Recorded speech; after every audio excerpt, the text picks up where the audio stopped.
see, I have to just tell you, I'm sorry for not raising my hand. I got the book that you, the Atomic Habits. Atomic Habits. Well, there's a workbook. It's funny because somebody had texted me and said, I heard you. I got the book, but there's a workbook. It's not Yes. by James Clear. I'm going to put a picture of it in this on the screen. Well, in fact, I'm going to find the book itself. Can I just tell you that that's been my greatest challenge was the ADHD brain. So this book is, and it's so funny. I was in Philadelphia visiting my son, and I told him about it. He said, "Mama, I got the book too." So the workbook is what I'm going to get, not the regular book, because I have it on audio, an Audible. All right. Well, let me find you the workbook. But It's I not want by. you to know I might not be here all the time, but I listen to you all the time. No, that's okay. I appreciate. I missed you. That's all I'm saying. Just Oh, just seeing thank your you, love. name, just Thank seeing you. your name does something for me. See, that wasn't about you. It was about me. Yeah. Yeah, I have the book in my hand. Okay, now I don't, because you know how that works, right? Um, but anyway, in the meantime, a thankful Thursday to each and every only one of us. It's only me. Like I said, it's about me, but Sharon experienced it. It's about me and I call it Karen and I call it Lynn and I call it Dove and I call it Kerry and I call it love and I call it peace and I call it pal talk and I call it computer and I call it everything, whatever I call it. It's all my perception of it. That is so key. That is tremendously, tremendously, tremendously important. Well, it's the 1st of August. It's my cousin Charmaine's birthday. Shout out to my cousin Charmaine. And uh, today we're gonna do what we do. Let's see. Some of this stuff is animated, some of it's not. Don't know, don't care. Let's see, let's see what I'm supposed to do. I'm supposed to go to the Zoom and I'm having a morning. Um, well, let me first say that my client who had been hospitalized, and hey, Lindy, glad you're here. Um, my client who had been hospitalized since oh all of July until just this past Saturday and part of June um, is home, yay. And I'm going to do something I've never done before. I'm going to work on a Thursday. So after I leave here, immediately after I finish here, I'm going to go there. And that's like a 45-minute drive. I told them 12 o'clock, but I think I'm gonna have to call them back and tell them 12:30 because I don't have that kind of concept, that wonderful concept of time that can get me out of here and lovable at 12 and be there by 12. I don't see it happening.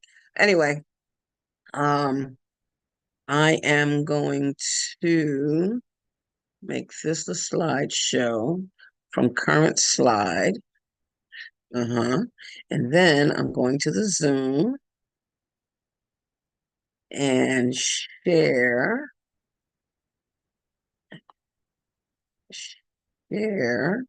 Uh-huh. All right. I might be onto something. We shall see. As always, A Course in Miracles meets Science of Mind and other metaphysical teachings. And not only that, um, a little bit of James Clear may or may not come in today. I don't remember. Um, but as you know, well, we'll get back to that. And other metaphysical teachings. So there may be some Emma Curtis Hopkins. There may be some Joel Goldsmith. There may be this week. There's a David Allen, new kind of new to me. And anyhow, uh, so we have a lot going on today, and I'm going to be as quick as I can with it. I'm hoping if you want to join me, by all means do. But let's see how this works today. Let us remember that the kingdom of heaven is within.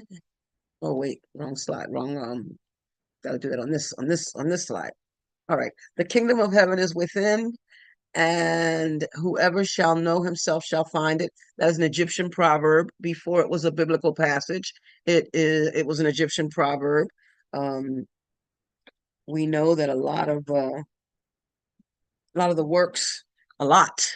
works that we recognize some of the Greek stuff, because they all went to Egypt. Everybody who was anybody went to Egypt, and a lot of them brought back stuff with them that they later claimed as their own. But I'm not going to fault them for that. If it's good, why not share it?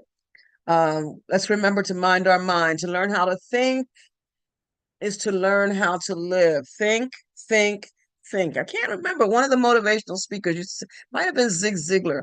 He used to say, think, think, think. Not sure if it was him or not, but I remember clearly. Think, think, think. We are reminded from the course that this is a course in mind training. These are all courses in mind training, and that all learning involves attention and study at some level, because an untrained mind can accomplish nothing. My baby girl, she said, and it goes great with the line of to guard your thoughts. I asked her for some ideas, and she said, keeping your thoughts on a leash. From my baby girl. Keeping your thoughts on a leash. Guard your thoughts. Don't decide to let them stray. Choose to be conscious on as often as you possibly can. Choose consciousness. And how do you know? By how you feel. We're going to talk more about that.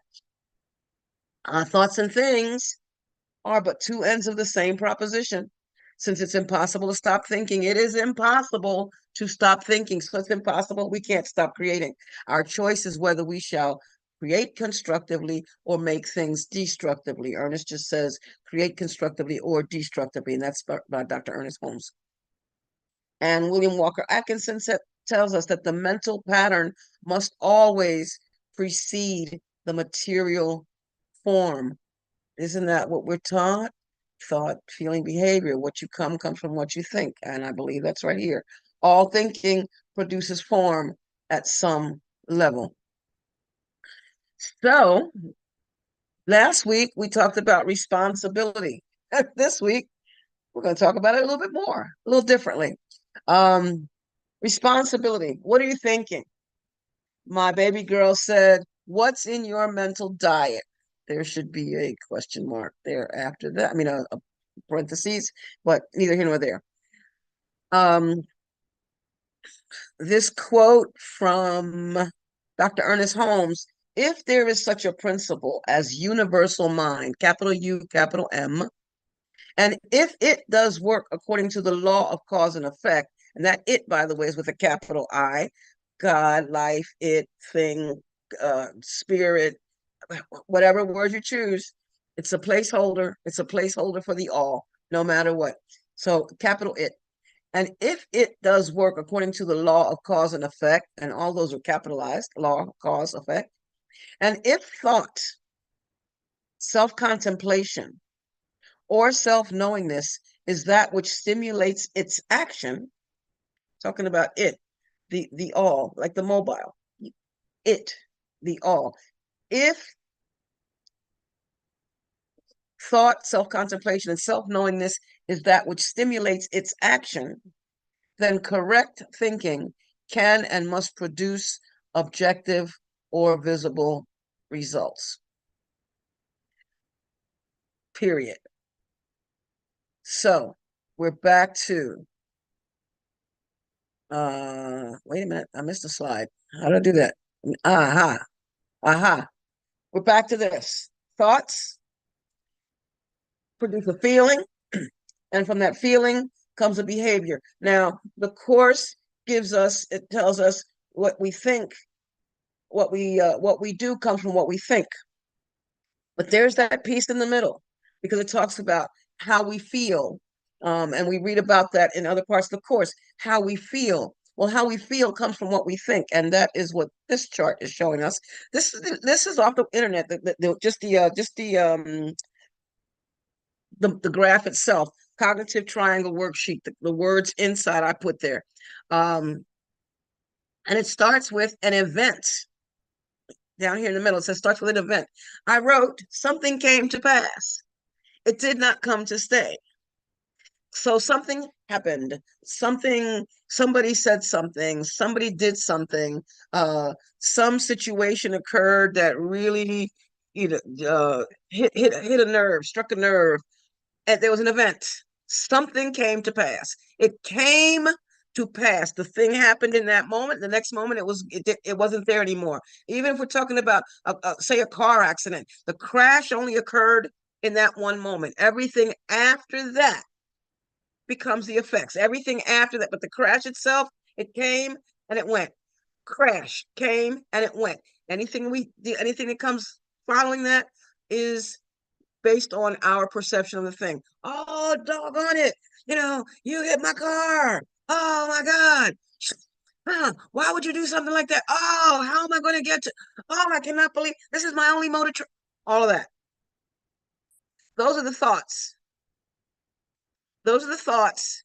The car was hit. I'm using that as an example. Car was hit. And you believe that caused you to think what you're thinking now. And I'm telling you, this is a hard one. This is hard because I'm looking at you're seeing the car. I don't want to get that visual. I don't. I want to get that one out of my head, actually. Um, but the car has been hit, and you see a smashed up car, however it is, whatever, a light, knocked out, whatever, and you're looking at it, and you're looking at it, and you're looking at it, and you're telling me, Zulma, that me being upset has to do with something that already came and went. Yes, the crash itself already occurred. It came and it went. And the course tells us that we are never upset for the reason we think. We're upset because we see something that's not there. We see only the past. We see only the past. There's stuff going on in the chat. I'm going to try. Not sure how I'm going to do that. Let's see. Karen wrote, perception is not something your eyes perception is not something your eyes see. It is, okay, I lost it. Where'd it go? Yep. Where'd it go? Where'd it go? Let me get back to that. Try that again.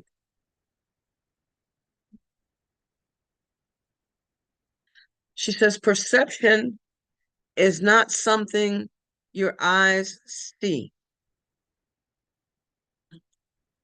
It is the interpretation your mind makes on what your eyes see. That's a Ken Wapnick quote, but that's of course what the course says. We make it up. We make it up. Lindy, you hear an echo. Does anyone else hear an echo? Lindy, do you have Pal Talk and this room open?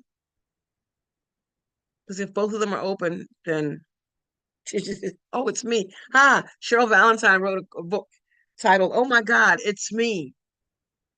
We always think, we want to think it's the thing out there, but it's never the thing out there. It's always the thing in here. All right, let's see. Somehow I seem to have lost my screen. Where did it go? Where did it go? Where did it go? The whole screen disappeared. I need a moment. Gotta figure out what's happening here. Aha. Got it. Okay. So I'm trusting that you're still seeing the cognitive triangle worksheet on the screen. Is that yes? Somebody give me a thumbs up if that's a yes. Yes. Okay, thank you. Okay. So your thoughts. You believe the past event caused you to think what you're thinking now. I see only the past. I see only the past. And those are my thoughts. My thoughts are based on past stuff. And it's bugging the heck out of me. And it's bugging me. That's the feeling. Here it comes. From the thought comes the feeling. What you feel comes from what you think. So now I'm angry. I'm furious actually because my car's been hit and oh my God, I want to go up to that person. I want to punch them in the face. Oh my God, that's the feeling. I'm not going to do that, but So I'm having all these feelings about, this is a terrible thing. This shouldn't have happened. Why did it have to happen to me? And this is all part of the thoughts coming first. And from that are coming these poor me feelings. I'm a victim of the world I see. I'm a victim. I'm a victim. I'm a victim. I am inventing every bit of it. The only thing we know, fact, car crash. That was the fact that occurred. At this point, hi Glorian, good to see you, love. At this point, the car crash, now you're waiting on the police. So that happened a half hour ago. But in this half hour, looking at the person who hit the car and you're calling them names in your head, you don't want to say it out loud, and you're feeling awful. You're angry, your stomach is churning, all these things. What you feel comes from what you think. Now my stomach's upset, got a headache. What I feel is coming from what I think. I have thought, how could this happen? All that. And what I do, whatever that happens to be, is the result of what I think and feel. So I'm coming out of the car and I'm yelling and I'm screaming at this person, you stupid so-and-so. And why didn't you watch where you were going? And what, all that. Now, I might want to say, well, I couldn't help myself. I couldn't help saying all that stuff because she or he, back to the beginning. Something came to pass. That event, something came to pass. Some person, place, or thing occurred. Something. It occurred, and so it was. Anything after that is coming from my own internal place. All right, so that's the triangle we're working with. We're going to remember that continually. What did I just do? Oh, I don't know what that 54 is. Well, let's see. Power quote from David Allen from his writings, The Power of I Am. David Allen says, you rise to a higher level of consciousness by taking your attention away from your present limitations and placing it upon that which you desire to be. What does the Course say? Every response you make is determined by what you think you are. What you want to be must determine every response you make. I'll come back to that. Do not attempt this in daydreaming or wishful thinking. Oh God, I wish it was, I wish I could stop being angry. Oh, I wish the car hadn't been hit. I wish, wish world. Zulma's quote, wish world is not a real place. It simply is not a real place. Simply is not a real place. Hey, Regis, happy Tuesday. Oh, no, happy Thursday to you. Happy day of Thanksgiving to you. And David Allen continues, claim yourself to be the thing desired. I am that. This is what James Clear is talking about in Atomic Habits. We have to form the identity. We have to recognize our oneness with God. In his book, if it's something that you want to accomplish, you have to see yourself that way, not look at the thing, not look at the goal so much. First, you have to you have to be that. You have to be willing to embody that. And as you do, you start to see yourself that way and then can move forward. Okay, so if I'm seeing myself as God sees me, if I'm seeing myself as one with God, God's will, my will is one will. We're talking one. It's just one. It's not God out there, not God and, as per Joel Goldsmith, it's not God and, it's just God. There's no separation. So if I'm seeing myself, as I come to see myself as God sees me, that I am that, then what is there to fear? Everything is God. Everything is God. So what am I fearing? Except my thoughts. Coming back to that. No sacrifice, no diet, no human tricks. Claim yourself to be the thing desired. I am that. No sacrifice, no diet, no human tricks. All that is asked of you is to accept your desire. If you dare claim it, you will express it. So now we're talking, what does Ernest Holmes say? Change your thinking, change your life. I think Wayne Dyer has a book called Change Your Story, Change Your Life. There are lots of things out there with that. Back to thoughts, feelings, and behavior. And this is a quote from, oh, there's a set of writings titled, let's see if I can put this in front of me because I have to tell you exactly what it is.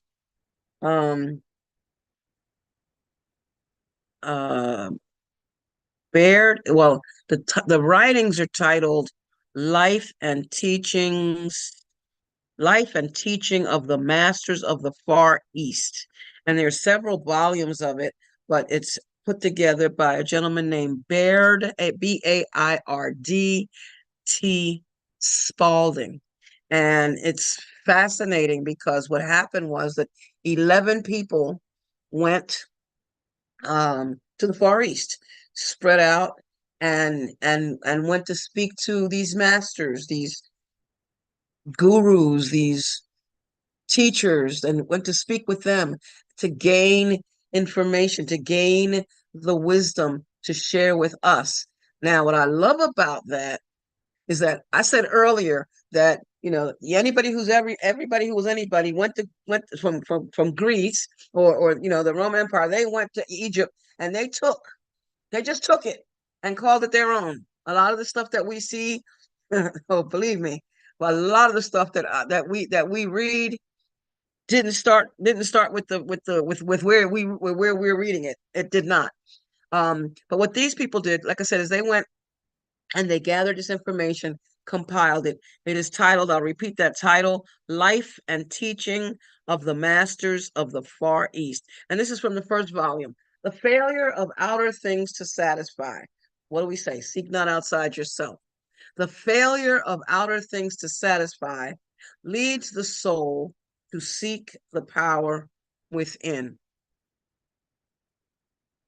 Then the individual may discover the I am. We're back to the I am.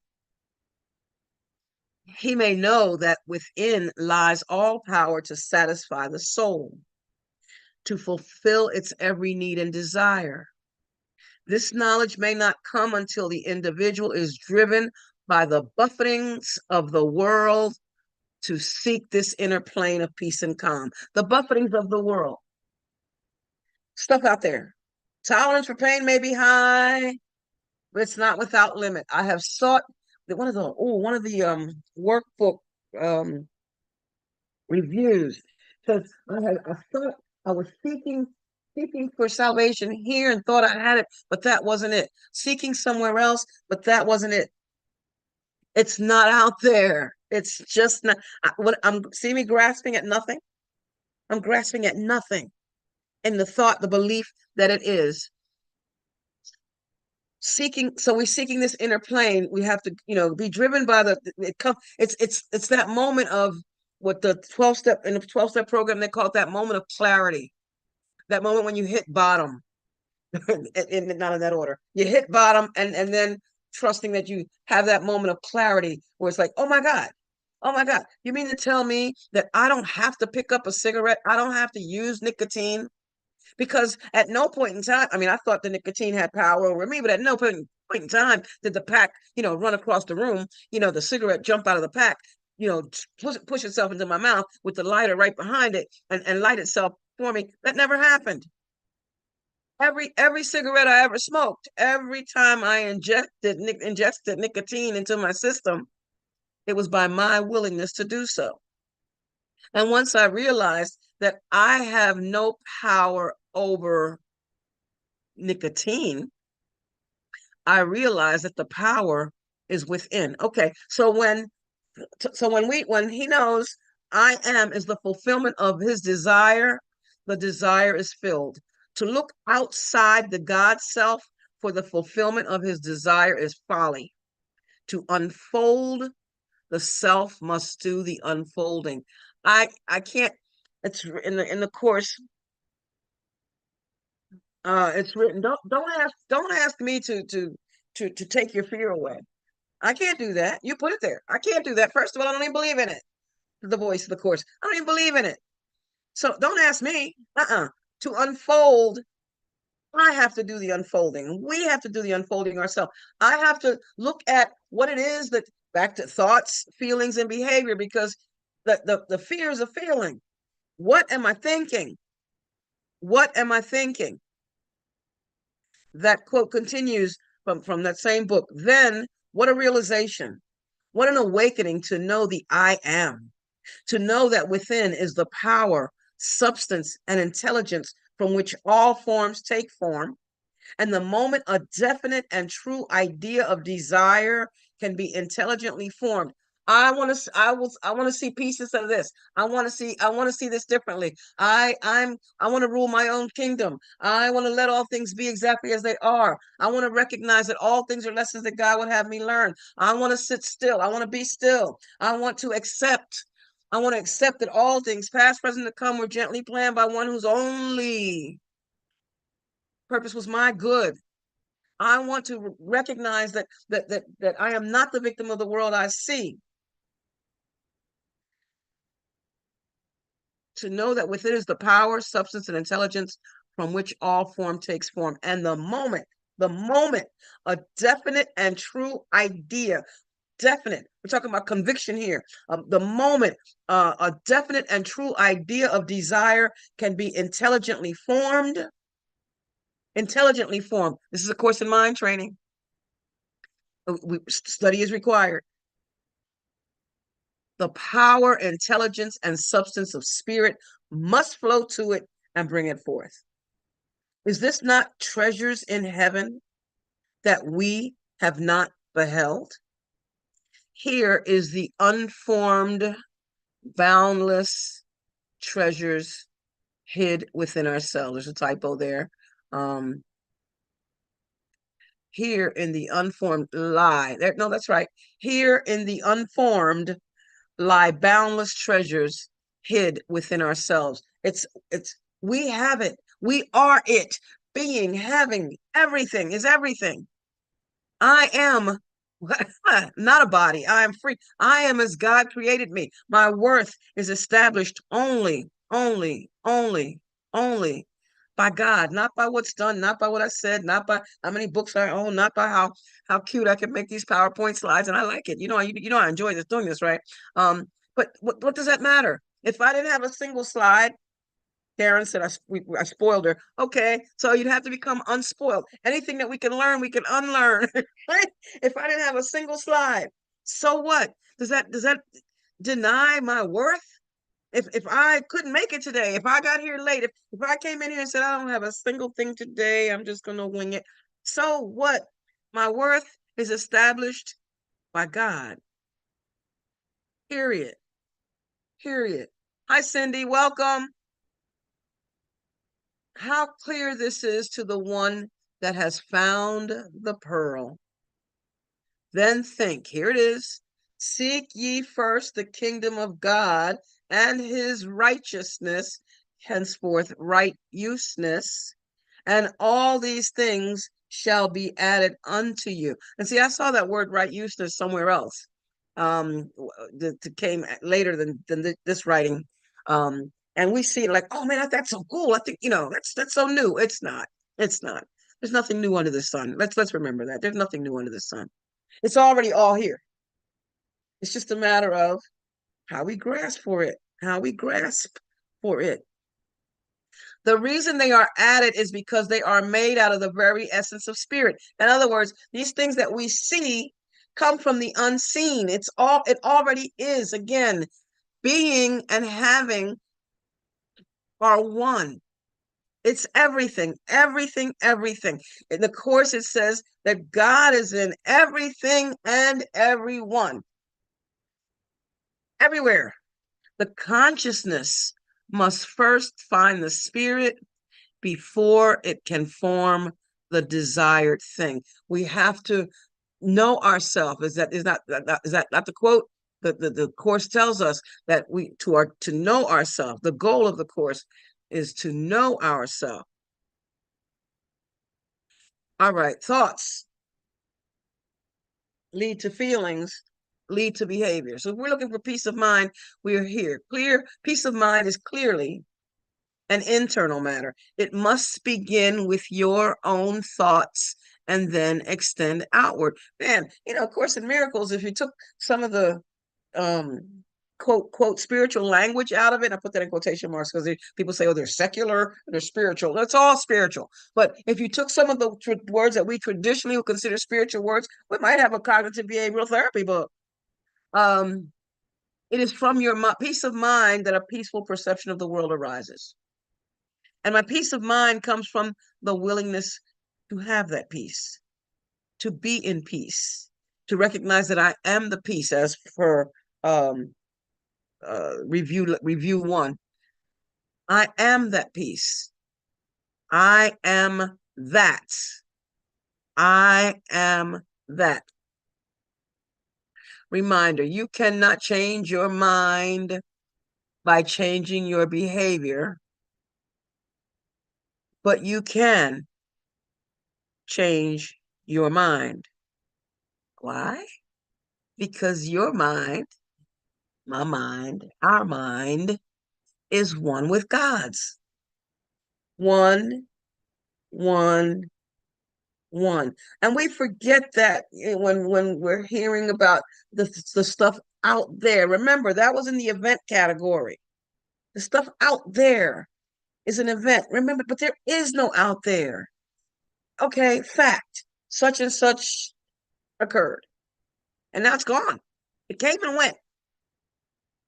Anything after that is just me and my story, running around with this camera, this unreal camera with no film in it, making a bad movie.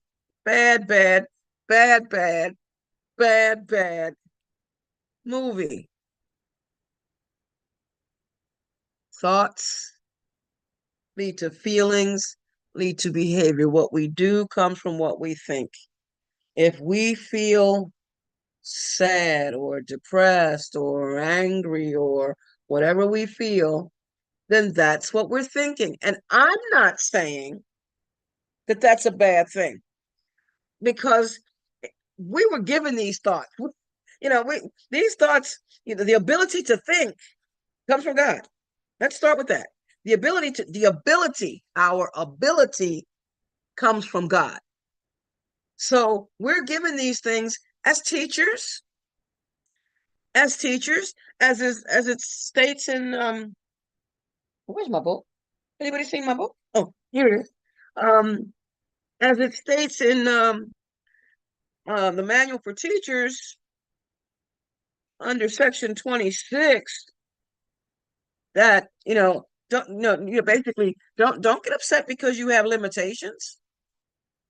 My job is to escape from them, not to have them. I have to have them. I'm in this body. But here at the bottom of this, I have written, your mind is holy. I'm just remembering, your mind is holy. Holy means whole.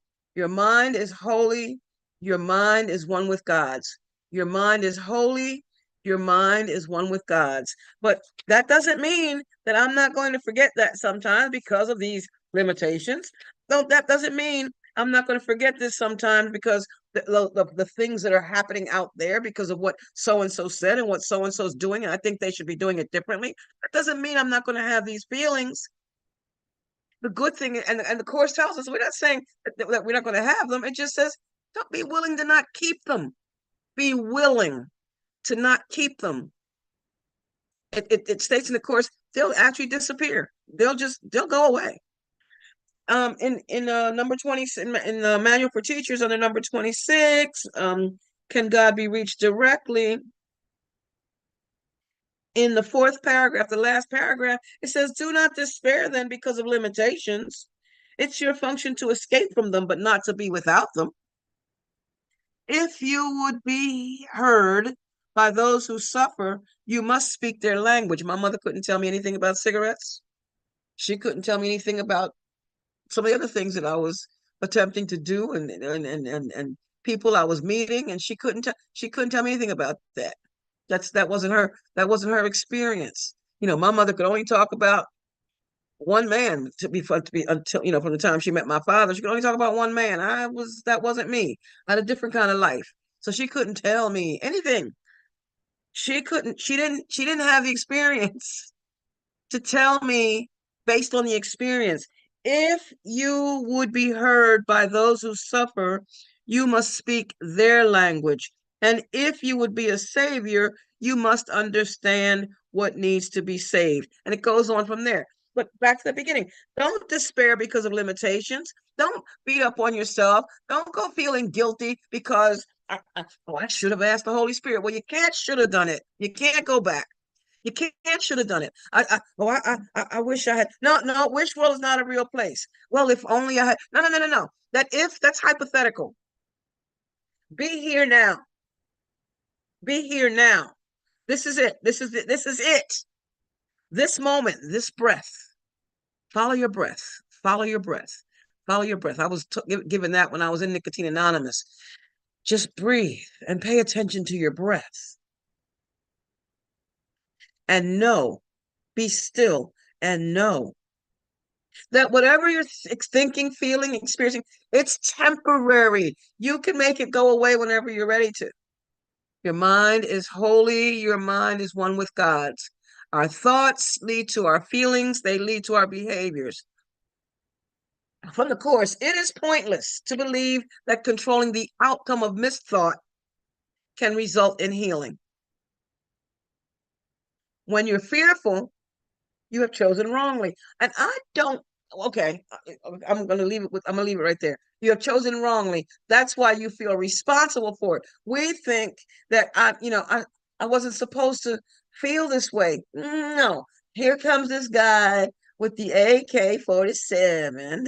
That's become the new term, AK-47. And here he comes, and he's coming right at me. I have to admit, this body is going to tremble. God only knows what bodily functions might occur as a result of that. Now, what I may not know is that the person or that he's looking for might be somewhere behind me, but all I see is him coming toward me. I'm going to feel what I'm going to feel. If he walks right past me, I'm going to laugh. And if he shoots me, then that's a whole other story. But my choice to be fearful is because I have forgotten in that moment that AK-47 is also God. That person holding the AK-47 is also in God right along with me. In God, of God, living, moving, and having his being. Everything is living, moving, and having its being in God. You must change your mind, not your behavior. And this is a matter of willingness. James Clear says, get the identity first. Let mind, the identity, get that first. Get that first. Every response you make is determined by what you think you are. What are you? What are you? Yes, Glorian, the eternal now, mindful awareness of presence. And which is why Joe Goldsmith, he says, practicing the presence. Practicing the presence is the same as engaging with God. Engaging. And here's the thing. I'm living in God. I'm moving in God. I'm having my being in God. Why am I not focused on God? Good question. What's in your mental diet, as my baby girl asked? What's in your mental diet? What are you thinking? You must change your mind, not your behavior, and this is a matter of willingness. Correction belongs only at the level where change is possible. You don't need guidance except at the mind level. No, it's not stop doing that. It's first stop thinking that. Stop thinking that.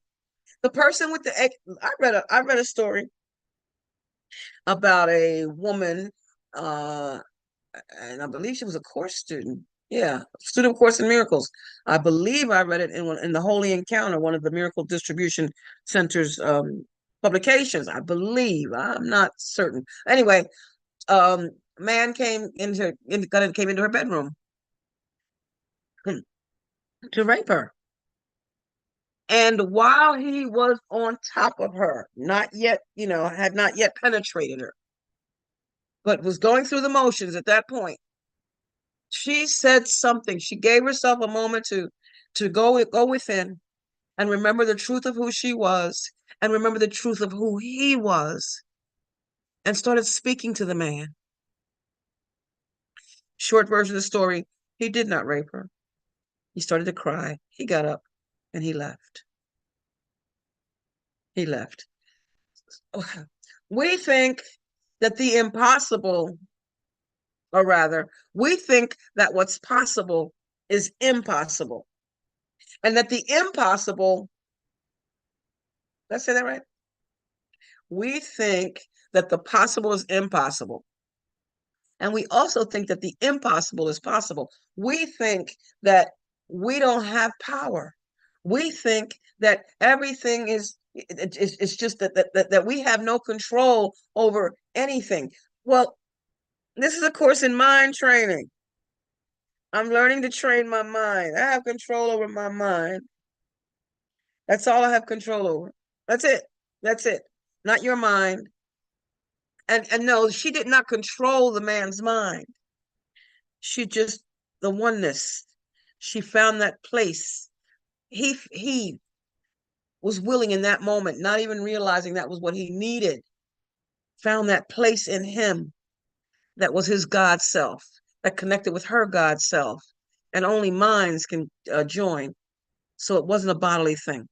Correction belongs only at the level where change is possible. Change does not mean anything at the symptom level where it cannot work. She didn't say, don't rape me, don't rape me. She didn't say that. Not at all. In fact, she didn't talk about rape, because we know words matter. And if you don't want rain, don't ask for a rainy day. I mean, don't say, I hope it doesn't rain. Say, I'm looking for a sunshiny day. Focus on what you want, solely on what you want, and not on what you don't want. Your mind is holy. It's one with God's. Oops. Your mind is the means by which you determine your own condition. So it's not the fact that there was a car crash. That happened. That was the event. Okay, that was the event. Anything after that, I remember this really happened. I was driving through a mall. They had started redoing the mall, and things were, and they had put something, a new sign, or a new store, and it had a different marquee than it had did before. And I'm looking up at it as I'm driving toward that, driving, and I'm looking up at it. Bam! I hit a car. This man, I hit the back door, and I hit it hard too. Fortunately, he was I was moving, however that went. That I hit the back door of this man's car, and he jumps out the car. He says to me something like, "Did you see what you did?" He says, "What were you looking at?" And I said, "Not you, sir." And he looked at me, because I admitted right on the spot. And I wasn't thinking of it as an admittance. It was just the truth. I wasn't looking at him. I was looking at that thing over there. What were you looking at? He asked me. I told him, "Not you, sir." And he stopped. He didn't say another word. And I said to him, asked him first if he was all right. He was an older man. Asked him if he was all right and all that. And once we got past that, I said to him, I said, let's find out how much, what's going on. He had a car repair person that, a body shop that he frequented. It was nearby. We were both living in the neighborhood. We went straight there. He got an estimate. I asked him to trust me while I went to the bank or whatever. I don't know about a check. I don't remember how I did it, but got the money. It's like 7 something. But anyway, got the money, came back, took care of it. That man invited me to his church. He invited me to his church. My mind is the means by which I determine my own condition. I was grateful that I didn't hit the passenger door, that the man himself was not hurt. That was my focus. I didn't care about the whatever was going to cost me to take. I was being responsible. My mind is the mechanism of decision. Your mind's the mechanism of decision. So here it was, car crash, and it wasn't me trying to defend and this, that, and the other, and try to make him feel, that it was his fault. None of that. It wasn't necessary. Wasn't necessary. God does not change his. Where am I in my slides? Wait a minute. Wait a minute. It's 10:16. Hold on. I'm moving mighty fast. Mighty fast. I need a moment here. I need a moment because I'm moving mighty fast.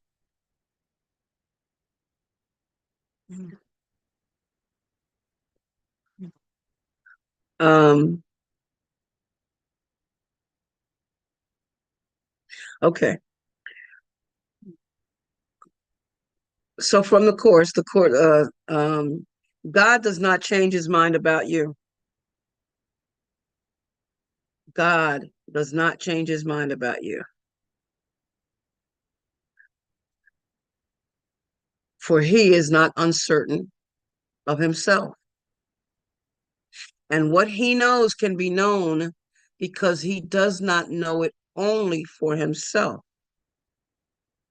He created you for himself, but he gave you the power to create for yourself. That's the key part of this for me. We have the power to create for ourselves. I have the power to create for myself. You have the power to create for yourself. Why? Because your mind and God's mind is one mind. How many ways do I have to keep hearing that to get it? How many ways do I have to hear that to stop thinking that I can't this or I'm not that, or that this isn't going, I can't make this work, or what is going on, Zulma? Why? Because I'm not engaging, because I'm not being focused on the truth of what I am. I'm looking at the people, places, things, the things I can see, hear, smell, taste, and touch. I'm looking at what's temporary and thinking in that moment that it's real. I'm thinking that I can be threatened. Wow. I'm thinking that I can be threatened. Can anybody tell me where my mouse went? This is hilarious to me. I think I just saw it. Okay. Um, no, over here. Okay. Can anything exceed the love of God? I found this as I was reading this morning, really grabbed my attention. This morning, in the middle of the morning, when it was still dark outside. And Glorian reminds us, before I continue, that those thou will keep him in perfect peace, whose mind is stayed on thee. From the book of Isaiah in the Bible, Isaiah chapter 26, verse 3. Whose mind is stayed on thee. So why am I focused on all this stuff? Can anything exceed the love of God? There's a question. Pause. Can anything exceed the love of God? Now, remember, if you will, that I substitute the word life for the word God now and then. So as I'm looking at the first part of that, life is certain of itself. Life is certain of itself. It's ever creating. It's ever, ever, ever, ever, ever, ever.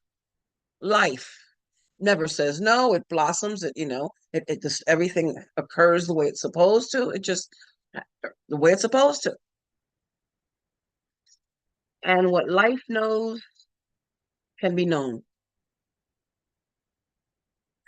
Because it's not just life knowing it for itself. It knows it for all of us. life. We were created. We were created for life. We were created to live. In the Bible is written that Jesus said that came to give life and that more abundantly.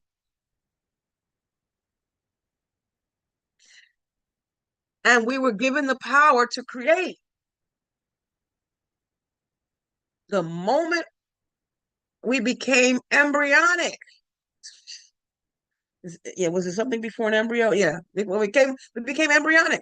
We continued to grow in our mother. We just continued and continued and continued. And if it's true, and I believe it is, that we had a choice, we could have been a miscarriage. But no, my worth is not established by anything, anything, none of that stuff. My worth is established by God. My worth is established by God. What I am is spirit. What you are, what we are is spirit. And that's our reality. Spirit is real, can't be threatened, can't be hurt, can't be jealous, can't be angry, can't be any of those things. That's at the core. Out here, because of these limitations that we're clear that we have, all these thoughts, feelings, whatever. I think I need this. I'm hungry. I'm sleepy. I'm have to pay the mortgage, whatever. All that. That have to make money to pay all that. But that's all temporary. What's the song? When you give, know that God is all there is. So who's giving what to whom? You think you're giving to, let's say, the church or to One Mind Foundation. It's all God. It's all God. Can you exceed the love of God? This is big for me. Can anything then exceed your will? Now wait. The love of God and your will is one. You are the love of God. I am the love of God. We are the love of God. Can anything exceed you? Can anything exceed the love of God? Can anything then exceed your will? Dr. Ernest Holmes says, you are it, the thing itself. To the degree that you grasp it, you are it. In other words, our willingness to recognize the truth of what we are, our willingness to know that we are in God, that we move there, we live there, we have our being there. In the Bible, the question is asked, where can I go that I could be free of your spirit? Basically, nowhere. Nowhere. Nowhere. So can anything exceed the love of God? Can anything then exceed your will? Oh, I love it. Karen's hand is up. Give me a second, Karen. Nothing can reach you from beyond it because, here we go. Being in God, you, me, we encompass everything. Everything. Believe this and you will realize how much is up to you. Ernest Holmes wrote a book titled, It's Up to You. Karen, go ahead. Hi, Zulma. Hi, Karen. Hi, everybody. Um, so yeah, this is reminding me of where he says having and being are the same.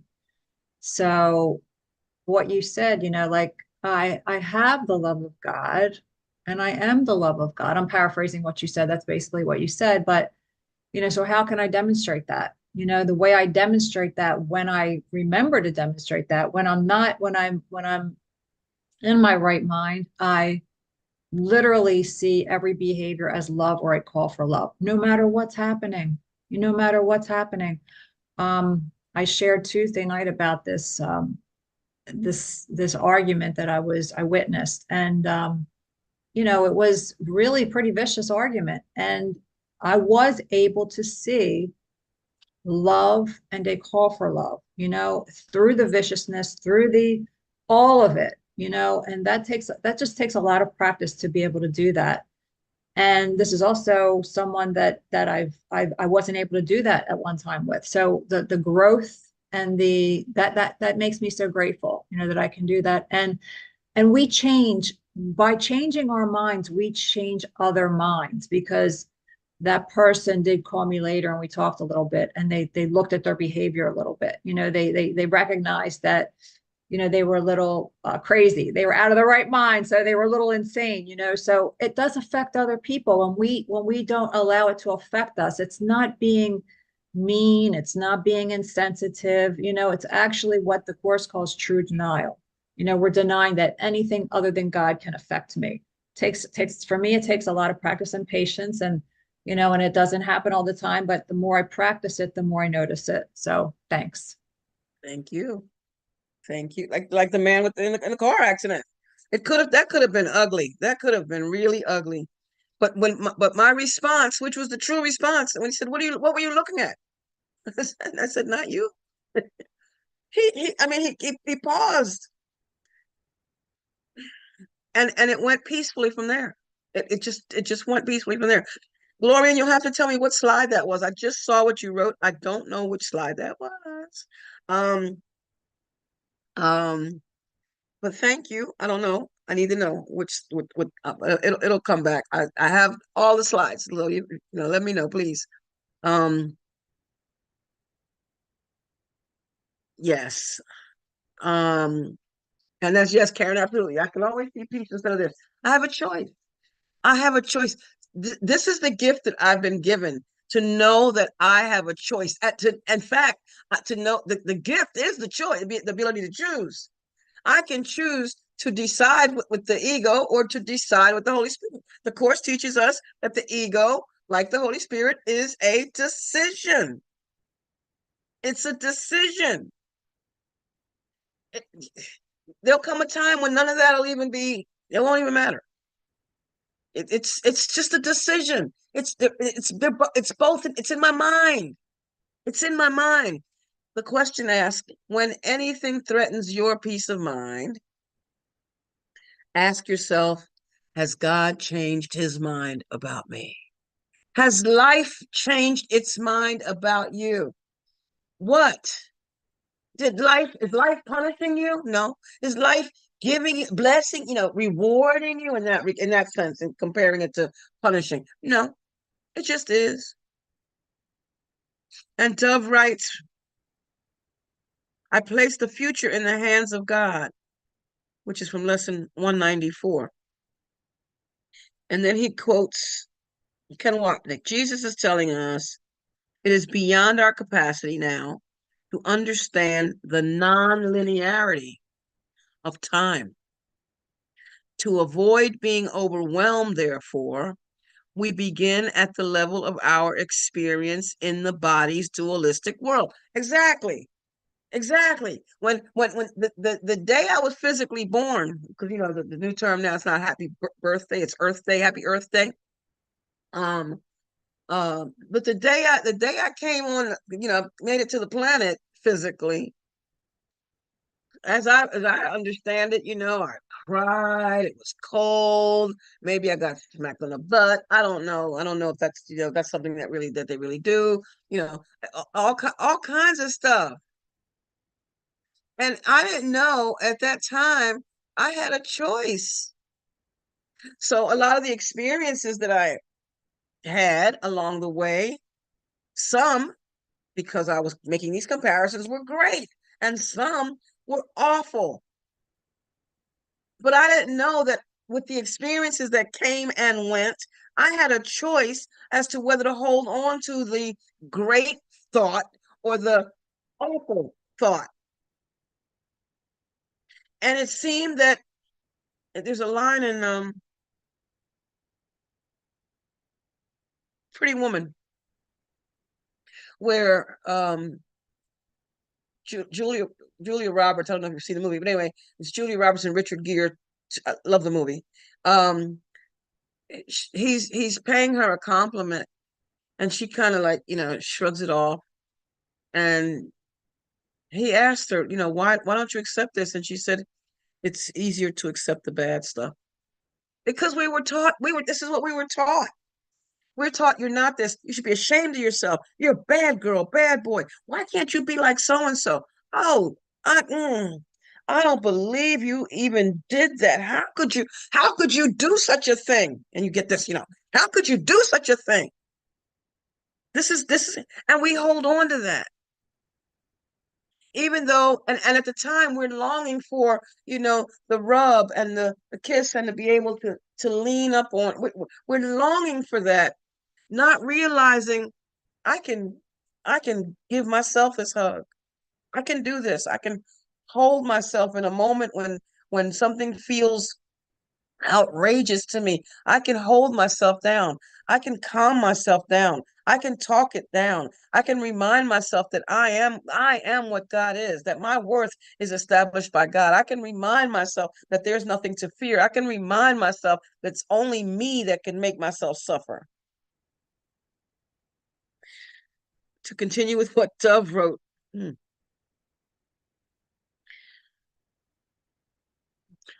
There, okay, we're talking about in the body's dualistic world.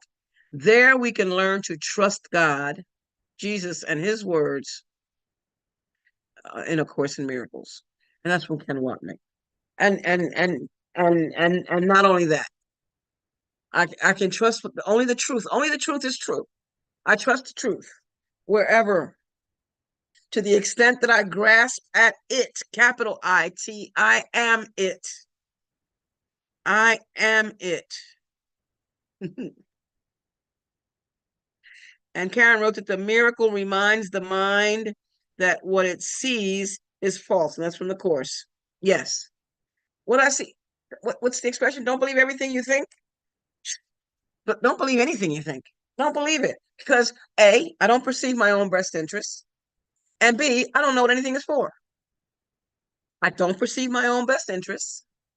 And I don't know what anything is for. I know nothing. And the reason why I know nothing is because every moment is new. Now is new. I don't know in this new moment I don't know what I'm going to say a minute from now. I really don't. You see, I put this slideshow together, and unless I drop this screen, just so you know that there are moments when I have to drop this screen so that I can look at the one that's not slideshow. If I really want to, that's what I had to do. I had to go back and see where I was, because I was getting nervous. Thought I might not have enough slides. I'm like, wait a minute, maybe I better slow down a bit here.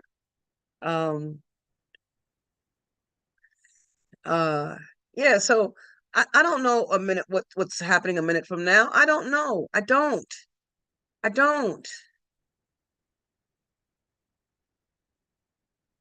So everything is new. So how can I know what anything is for when I don't know anything? I don't know anything. What? I can't. Can't. It's not there. There's only now. And just follow my breath. In this moment, be present with it. I love Walking Lovable. Let's see. I gotta find a way to show him to you. He we'll be walking down the street, and he stops and he sniffs the leaves. And if we go to a different place, he stops and he sniffs the leaves. I have a photograph of him actually smelling a flower. He takes the time. What we walk right past it. We might catch a whiff of it. That smells good. Keep on going. Well, don't stop to see what that was. We're too busy being busybodies. That's what we are. We're busybodies. We're too busy being busybodies. But he stops and I just love it. But let us remember that being in God, back to the slide, being in God, we encompass everything. We are everything. Stylistic said it. You are everything, and everything is you, because your worth is not established by any of that stuff out there. What you see, hear, smell, taste, and touch. Your worth, your spirit as reality, that which is God, that which is one with God, is established by God. Orson Swett Martin writes, "We cannot think without creating. For every thought is a seed planted in the universal substance. It will produce something like itself." Again, what we do comes from what we think. If I plant tomatoes, I'll get tomatoes. I can't expect to get cucumbers from planting tomatoes. That's not going to happen. That's not the way it's supposed to happen. Joel Goldsmith from Living the Infinite Way writes, "You have the spiritual wisdom that God is. And by pondering it, hear me now, by pondering it, meditating upon it, and thinking upon it within your own being, sit still, be still and know. Just be still and know. There will be added unto you all the rest. You know, seek ye first the kingdom. There will be added unto you all the rest. Who God is, what God is, how God is. The way will be made clear to you from within your own being. It's not out there. It certainly wasn't the cigarette. In the 12-step programs, they tell you, one's too many, 1,000 will never be enough as far as substances. One is too many, and 1,000 will never be enough. Seek not outside yourself, the Course reminds us. Seek not outside yourself. There's something going on in the chat. I want to see if I can find it, if I can get to it. This is fun, going from screen to screen and on and off and chat. Let's see.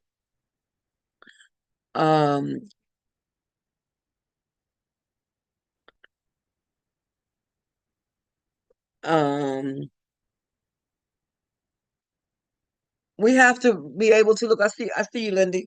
We have to be able to recognize that life is what it is.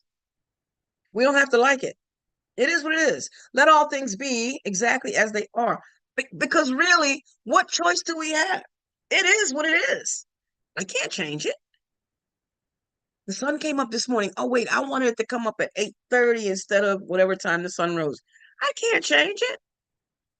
I'm going to get mad at the sun? Get mad at God. Because it happened when it happened. I have no control over that.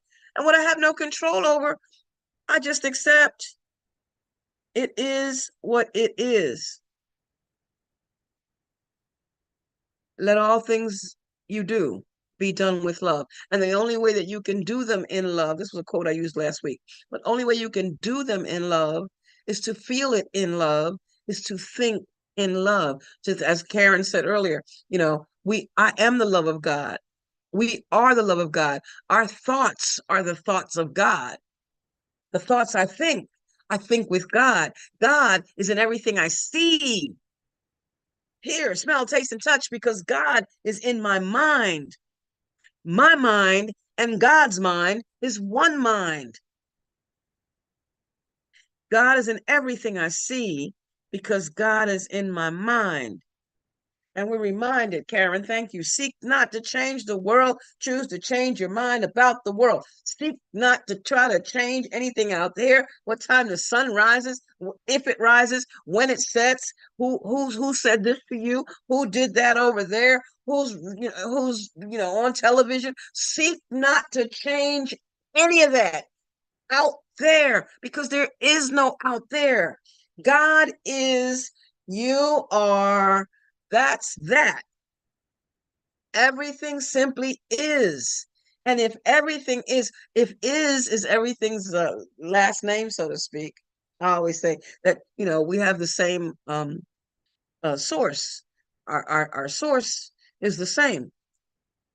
We have the same spiritual DNA. So everybody's last name is God. I am. I am. I am. And I can't say it for you because you have to say that. I am. Or we can go real slang and say God is and I is too. God is, therefore I is too. I am what God is. Be renewed in the spirit of your mind. Change your thinking, change your life. Be renewed in the spirit of your mind.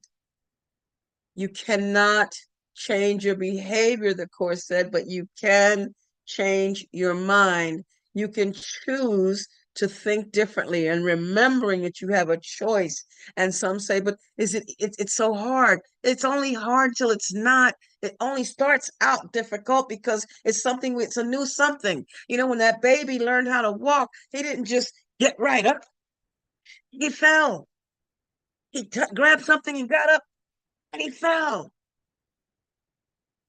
But he didn't let the falling part, the little hurt of the butt, the little crying that he did, he did not let him, she did not let, the baby didn't let it stop them from getting back up until one day, they stood up and continued to stand. And then they wobbled a little bit. And they wobbled and they fell again. And eventually they stood up and took a step. Life continues. It's always evolution, evolution, evolution. And our involution, our involvement is what makes it work. We are expressing God. We are individualized expressions of God, one with it, living in it, as it, through it, with it, for it. It's all God. Ruth Miller, in her book Unveiling Your Hidden Power, Emma Curtis Hopkins' Metaphysics for the 21st Century. And what she's done in this book is that she's taken the book by Emma Curtis Hopkins that I cannot recall the name of at the moment. It's at the 12, she has 12 concepts in her book, Emma Curtis Hopkins, that by which to recognize. But anyway, Ruth Miller has taken her work and incorporated her own work with it. But it's written, though true thought may seem sometimes to be long in accomplishing its mission, what I say, sometimes it seems so hard, still our conscious thoughts get greater and greater power as we think them. Got to get that momentum going. The habit of engaging with God, remembering not to forget, staying out of the sleep of forgetfulness, remembering to guard our thoughts, choosing not to let our mind wander as much and as often as possible. I'm in God. I'm in God. I'm in God. Living, moving, having my being in God. Our thoughts, a greater power, our thoughts get greater and greater power as we think them, till our whole earth falls apart. We're talking about this tangible world as we know it. We don't believe in the old material ways of thinking anymore. So old conditions manufactured by our old material thoughts have unglued, what's like the atonement, undoing. Things learned can be unlearned, as they must, in order that our new conditions, formulated by our new way of thinking, may come forth. In the Bible, there's a story, but it says something about you can't put new wine in the old skins. It can't do that. The skins can't handle it. The old way can't handle it. Once I've seen it, I can't unsee it. Once I've experienced the taste of joy and what it is not to hate, once I experienced Zulma, once I experienced what it was not to hate, I could never hate again. Because the form was different, but the content was the same. The form that I had used was my mother. I used mommy as the form. The form The content was the same. The moment that I stopped feeling that, realizing that it wasn't anything that mommy was doing, saying, being, that it was always my perception of her. Once I saw that hatred, anything that I can't hate. I can't. It fell away. It's gone. It's gone. And that being my biggest example, mommy was my greatest teacher at that time. I now use that as the reminder, like Jesus on the cross. Let me read the chat. Okay, so Karen wrote, my pure thought to after change. I don't know what I don't know where this is coming from. Okay, okay. So Karen is having a conversation. That's a conversation in the chat.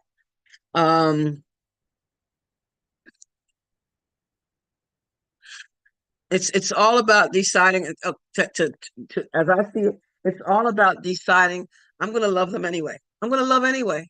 I'm gonna love anyway. I'm gonna love anyway. I'm remembering that they are spirit, whoever, whatever out there. It's spirit.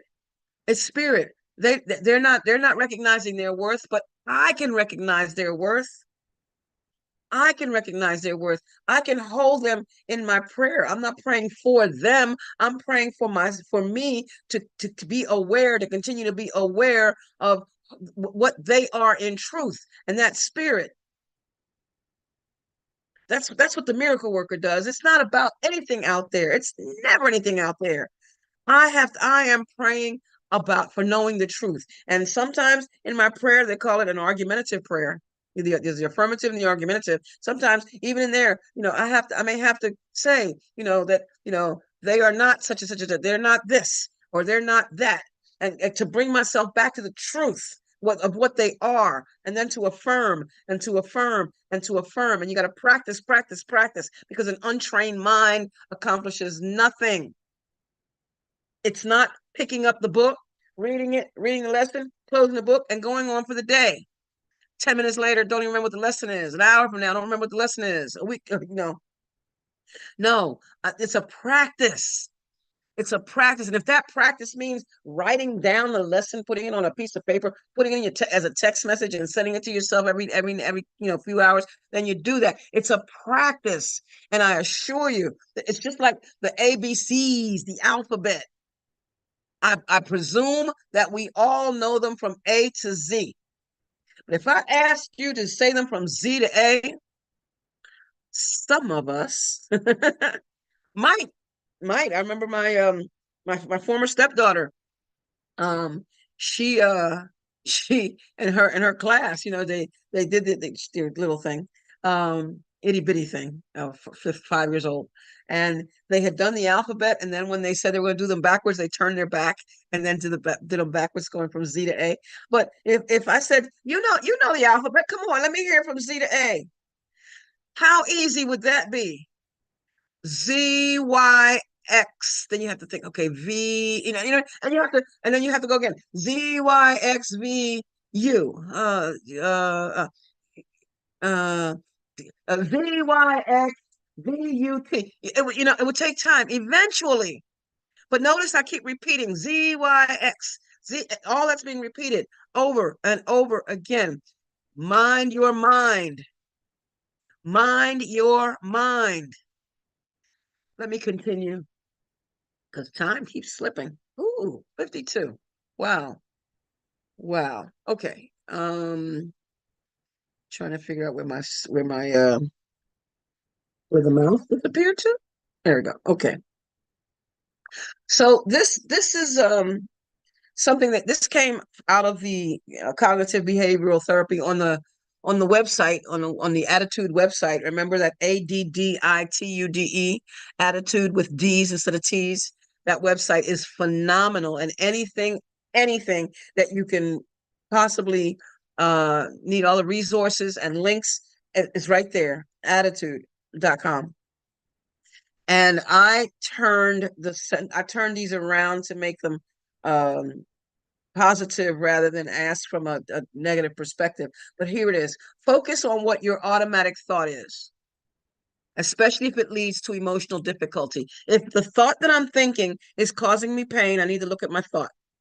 Notice how you are interpreting the events. Is the interpretation distorted? Well, if it's fantasy, if I'm making up a story, then yes. Do you have unfounded assumptions about yourself? That's key. Do you realize that you are God's, that you are one with God, that you are what God is? Others, do you recognize and realize that they are too? Situations, that everything has been gently planned, everything. The future, well, that's not even here. Notice your internal dialogue. Is it preventing you from working toward developing new habits? Do you keep letting your mind wander? Do you keep telling yourself it can't be? Oh, it worked for her, it didn't work for me. Oh, well, she's been studying, so much longer than me. I can't do that. Is it preventing you from taking calculated risks? Are you in fear? Your internal dialogue.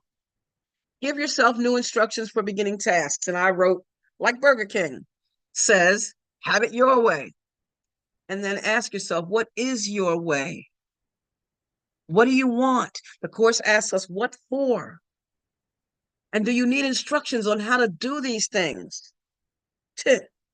Mind training, it's there. Not just the Course too, but not just the Course. There are others.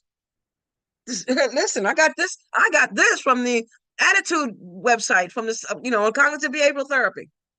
Research them and be willing to do them. It has to be a practice. It's not enough to just go read the website. Oh, this Zulma was right. There's a lot of information here. The reason why there's a workbook, James Clear did not write the workbook for Atomic Habits. He does, he gives us the insight, but the workbook has spaces to write, gives you, so you have an opportunity to think. It's not, you don't just flip chapters. No, it's a study. It's a practice. It's a practice. I've been doing it this way all my life. It's time to do it a new way. All right. Back to thoughts, feelings, and behavior. My favorite. Every response you make, every single one, is determined by what you think you are, and what you want to be is what you think you are. Every response you make, everything you do, everything you do is determined by what you think you are. And that what you did came from how you felt, and that feeling came from what you thought. Because again, the Course teaches us you cannot change your behavior, but you can change your mind. Because the behavior is a bodily thing. We can't, we determine, the mind is what's deciding what's going to happen. The body, we're taught, can't, every function that the body has starts with a thought that we're not even aware of. It's coming from the mind.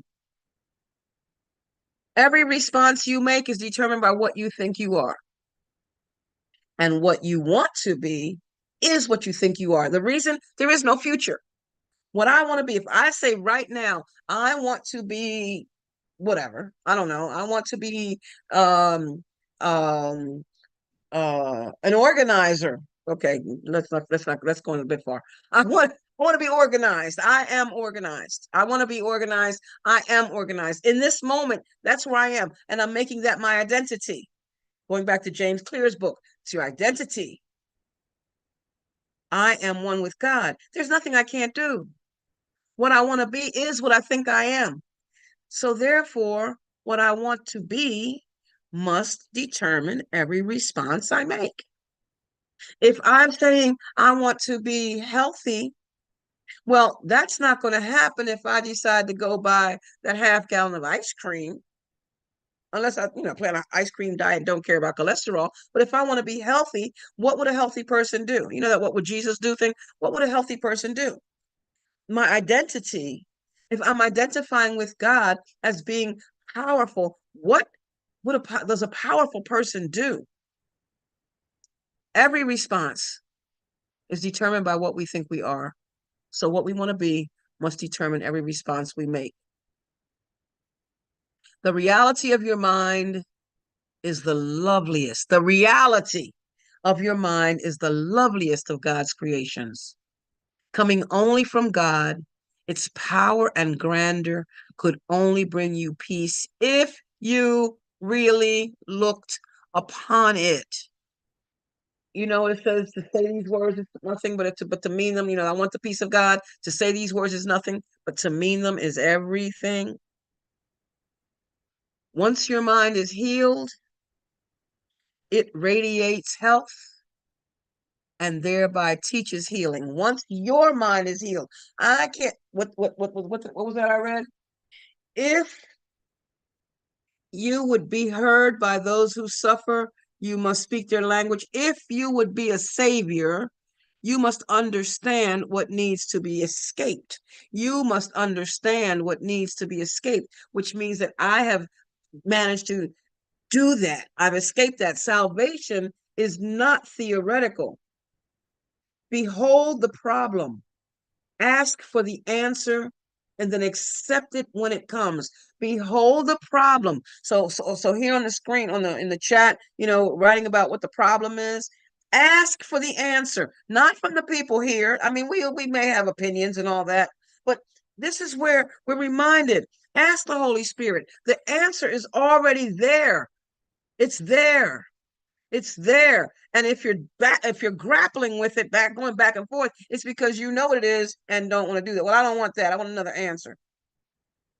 Dr. Ernest says in mental work, we must realize that there is one infinite mind, which is consciously directing our destiny.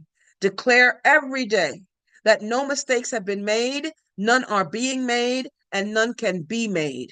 Declare there is one supreme intelligence which governs, guides, and guards, tells me what to do, when to act, and how to act. Having done this in perfect faith, remember it's written that Jesus said, your faith has made you well. Your faith has made you well. In the Bible, he never once said, I did it. He said, your faith did it. Having done this in perfect faith, act with perfect assurance. Declare further everything necessary to the full and complete expression of the most boundless experience of joy is mine now. And here's a repeat basically of what Joel Goldsmith said. Know this, see it, feel it, and be it. Do this every day for a few minutes. We should all do this until the time comes when it is no longer necessary, because it becomes a habit.